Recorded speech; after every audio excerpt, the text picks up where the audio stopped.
President Obama tonight sketched a dream of an America that, at least economically, is back on its feet and moving forward after a lot of years of recession and of war. His message was almost a throwback to a certain kind of normal.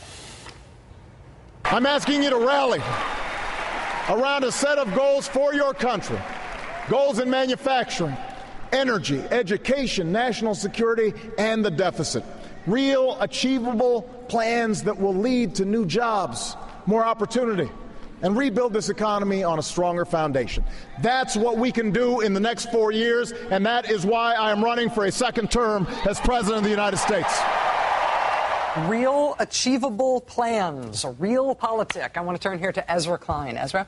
Thank you, Rachel. I was really struck by the actual policy agenda in the speech. If you got past the rhetoric, it was a modest policy agenda. That was what was different about it from in 2008. He talked about goals like doubling exports, like creating 1 million manufacturing jobs. He talked about goals like getting 2 million workers trained through community colleges for jobs of the future and bringing college tuition's rate of growth down by about half. This wasn't like his not only the 2008 campaign, but also his presidency, where you were dealing with the collapse of the financial sector, the collapse and potential collapse of the economy, the collapse of the Eurozone, the complete restructuring of the healthcare system, cap and trade in order to slow the rising of the oceans, and on and on and on. In a sense, this really was kind of a promise that the second term will be, in a way, much more normal than the first term. It'll be Obama, in this particular race, will be the incrementalist against Mitt Romney.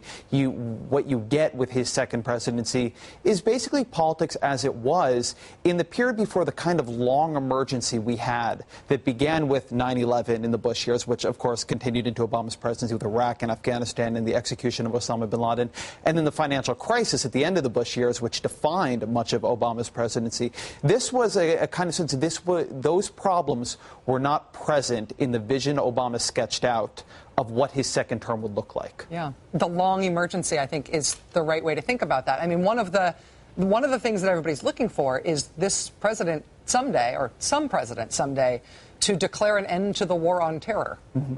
Right? I mean, you think about the expansion of executive power and all of these sort of state in extreme policies that were first proposed during the Bush administration, many of them continued by the Obama administration, that are all justified, even legally in technical terms, by us being in a state of war.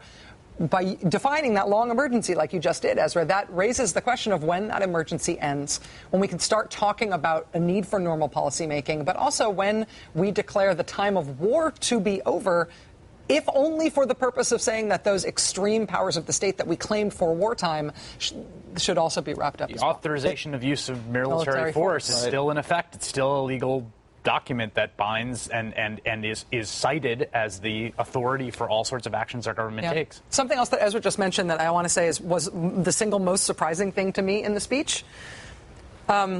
Climate change is not a hoax. Thank God. More droughts and floods and wildfires are not a joke. Yeah. They're a threat to our children's future, and in this election, you can do something about it. I would have bet you, I don't know, what are you supposed to bet, $10,000 if you're Mitt Romney? Yeah, right. That would have not been in the speech. I mean, hello, I'm a Gulf Coast resident, right? I live in post-Katrina New Orleans and now post-Isaac New Orleans, and just having someone as President of the United States, just to indicate, it's not funny to talk about the oceans. We heard it also in Biden's speech when he said that there's actually responsibility. It's interesting because part of how they framed it, both Vice President Biden and President Obama, is part of this notion of this reframing of values, right? Which is part of what we heard also from Andrea there. And I just want to say, I know this was a bit of a workhorse speech, and I certainly know, as Ezra pointed out, that it was a bit of a modest workhorse, maybe a donkey, for example.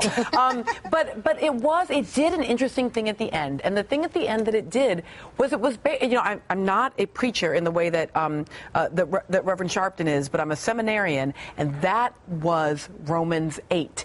And if you know Romans 8, that is like the civil rights movement's chapter. It's a chapter about hope. It's about hoping in things that you cannot see, because if you look just for the evidence of those things, and it's not really hope. It's also about the belief that even when everything is against you, there's still something to go forward to. And so he did this really amazingly secular version of that had all of the inspiration of sort of black church, but was also very specifically Romans 8. And I got to tell you, that says to me that this is not just going to be a workhorse campaign. This is going to be a campaign where he's going to try to sort of recapture some of that soaring rhetoric. Yeah, I think we heard that. I think we heard that both in the talk deliberately about citizenship, but also in his addressing about what his candidacy meant to people, trying to reclaim that. I want to go to Reverend Sharpton and to Chris in Charlotte as well for a response on that. Yeah, well, I think the quote in the scriptures is faith is the substance of things hoped for, the evidence of things unseen. When you look at where we were, and he outlined where we are and where we need to go, he really laid out a vision. You know, it is interesting, since the scriptures was brought up, there's a quote in the scriptures that without a vision, the people perish. I think that people will leave Charlotte with a vision of what Mr. Obama as president has in mind. I still have no idea what the vision that Romney and Ryan is offering America. I know what they're against. I know what they are bitter about. I know their cynicism. I know their doubt. But what is the vision? People can't hold on to something if you don't give them something to hold on to. He gave us that tonight. Chris Matthews, last word. I'll go back to what I said right at the end of this speech. I think the most important political development tonight was that the President of the United States made clear to his opponents and those watching the campaign, you're better off being President of the United States than running against him. Incumbency became his great strength tonight. He found a way to show that all the advantages of incumbency were his, and the other guy is just somebody on the outside tapping on the window.